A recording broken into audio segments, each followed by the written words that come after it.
Yeah! You're not in the video. Sorry about that. Keep on going. Okay, it's weird now.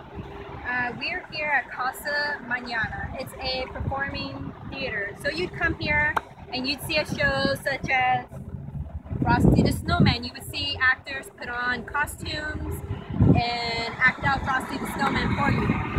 This theater, it was built in 1936. When it was built, it was actually an open amphitheater. So there wasn't a roof. It was Say what? As you can see, there's a dome. It was added on at a later date.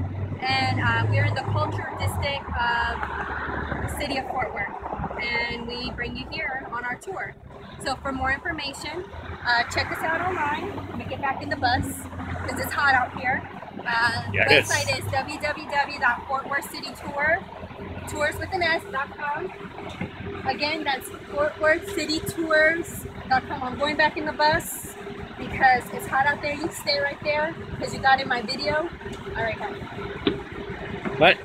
Wait, let me come. What's going on?